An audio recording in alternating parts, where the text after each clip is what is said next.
Hi friends, ഇന്ന് നമുക്ക് ഒരു ചിക്കൻ കട്ട്ലേറ്റ് ഉണ്ടാക്കാം. അപ്പോൾ അതിന് വേണ്ടിയിട്ട് ഞാൻ ഇവിടെ എടുത്തിട്ടുള്ളത് ഒരു 4 വലിയ പീസ് പൊട്ടോട്ടോയാണ്, പിന്നെ ഒരു 1/2 കിലോ പോലെ ചിക്കനുണ്ട്. അപ്പോൾ ഇത് രണ്ടും നമുക്കൊന്ന് ആദ്യം വേവിച്ചെടുക്കാം. കുറച്ച് മഞ്ഞൾപ്പൊടി ഇട്ട് കൊടുക്കുക, കുറച്ച് മഞ്ഞൾപ്പൊടി, പിന്നെ ഒരു 3-4 ഇല്ലി വെളുത്തുള്ളി ചതച്ചത്, പിന്നെ അതുപോലെ പാകത്തിന് ഉപ്പ്. ഇത് നമുക്കൊന്ന് വേവിച്ചെടുക്കാം. കുറച്ച് വെള്ളം ഒഴിച്ചു കൊടുക്കാം. നമുക്കിത് നന്നായിട്ട് വേവിച്ചെടുക്കാം. 4 ഉള്ളി എടുത്തിട്ടുണ്ട്, അത് നമുക്കൊന്ന് ചോപ്പ് ചെയ്തെടുക്കാം. വെളുത്തുള്ളി ഒന്ന് ചോപ്പ് ചെയ്തെടുക്കാം. മതി. ഒരു ഇഞ്ചി ചെറുതാക്കി പൊടിച്ചരിയാം.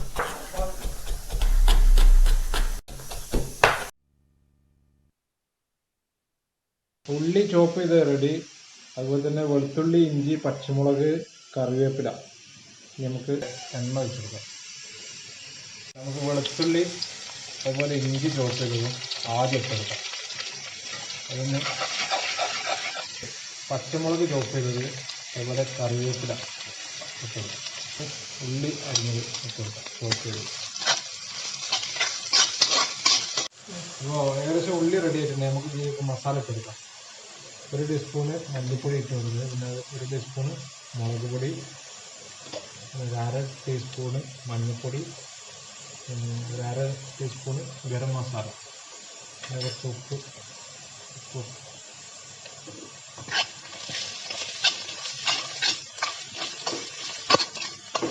ചിക്കൻ വെന്തത് പിച്ചതാണിത്. അപ്പോൾ ഇത് ഈ മസാലയിലേക്ക് നമുക്ക് ഇട്ട് കൊടുക്കാം. ഇപ്പോൾ മസാല ഏകദേശം റെഡി ആയിട്ടുണ്ട്. ചിക്കന് ആ മസാലയൊക്കെ അതിലേക്ക് മുടിച്ചിട്ട് നല്ല പരുവായിട്ടുണ്ട്. ഇതിലേക്ക് നമുക്ക് ഇനി പൊട്ടാട്ട ചേർത്ത് കൊടുക്കാം. പൊട്ടാട്ട എല്ലാം വെന്തിട്ടുണ്ട്. നന്നായിട്ട് മിക്സാക്കാം. പക്ഷേ മല്ലിച്ചപ്പ് ഇട്ട് കൊടുക്കാം. മല്ലിച്ചപ്പ് ഇട്ട് കൊടുത്തിട്ട് ഒന്നും കൂടി ഇളക്കണം. ഇളക്കിയിട്ട് നന്നായിട്ട് ഒന്ന് മിക്സ് ആക്കണം. നല്ല മിക്സ് ആയിട്ടുണ്ട്. ഇത് നമുക്ക് ഇനി ഒരു പരന്ന പാത്രത്തിലേക്ക് മാറ്റാം.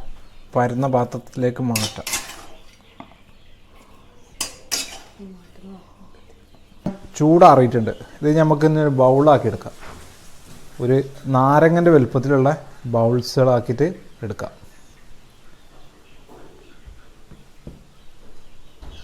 പരത്തിയെടുക്കാം. ജസ്റ്റ് ഒന്ന് കയ്യിൽ വെച്ചിട്ട് 2 അമ്മത്തിൽ പ്രസ് ചെയ്തിട്ട് ഇങ്ങനെ വെക്കാം. ഇത് നമുക്കൊന്ന് മാവിൽ മുക്കിയിട്ട് ബ്രെഡ് ക്രംസ് അടിക്കാം. കട്ട്ലേറ്റിൽ ബ്രെഡ് ക്രംസ് അടിക്കാൻ വേണ്ടിയിട്ട് കുറച്ച് കോൺഫ്ലവർ ഒരു, അതുപോലെ തന്നെ മൈദ ഒരു പകുതി എടുത്തിട്ടുണ്ട്. ഇതിലേക്ക് നമുക്ക് വെള്ളം ഒഴിച്ചിട്ട് മിക്സ് ചെയ്യും. ഇത് കുറച്ച് ലൂസാക്കി എടുക്കാം. കോട്ടിങ്ങിന് വേണ്ടിയിട്ട് എടുത്തിരിക്കുന്നത് റസ്ക് പൊടിച്ചെടുത്താട്ടാ. മാർക്കറ്റിൽ ബ്രെഡ് ക്രംസ് പാക്കറ്റ് തന്നെ കിട്ടും. ഇതിപ്പോൾ ഞാൻ റസ്ക് പൊടിച്ചെടുത്തിട്ടുള്ള. അപ്പോൾ നമുക്ക് ഈ മൈദ കോൺഫ്ലവറിൽ ഒന്ന് മുക്കിയിട്ട് എടുക്കാം. അത് കോട്ട് ചെയ്യാം. ബ്രെഡ് ക്രംസിൽ മുക്കിയിട്ട് ഒന്ന് ഷേപ്പാക്കാം. ഒരു റൗണ്ടൊന്ന് ഷേപ്പാക്കി എടുക്കാം. നമുക്കിത് മാറ്റി വെക്കാം.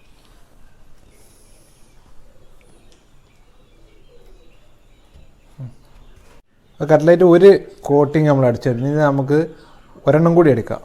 കുറച്ച് കോട്ടിങ് കുറച്ച് തിക്നെസ് ആക്കാൻ ഇതിന് നമുക്ക് ഒന്നും കൂടി മാവിൽ മുക്കിയിട്ട് ഒരു കോട്ടിങ്ങും കൂടി കൊടുക്കാം. കട്ട്ലേറ്റ് 2 കോട്ടിങ് അടിച്ച് കഴിഞ്ഞാൽ നമുക്കിത് ഫ്രൈ ചെയ്തെടുക്കാം. എണ്ണ ഏകദേശം ചൂടായിട്ടുണ്ട്. നമുക്ക് ഇത് നല്ല ചൂട് വേണം കേട്ടോ. കട്ട്ലേറ്റ് പൊരിക്കുമ്പോൾ നല്ല ചൂട് വേണം. അപ്പോൾ നമുക്ക് ഓരോന്ന്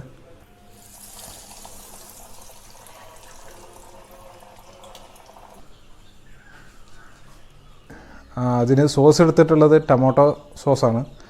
അപ്പോൾ നമുക്കൊന്ന് ടേസ്റ്റ് ചെയ്ത് നോക്കാം.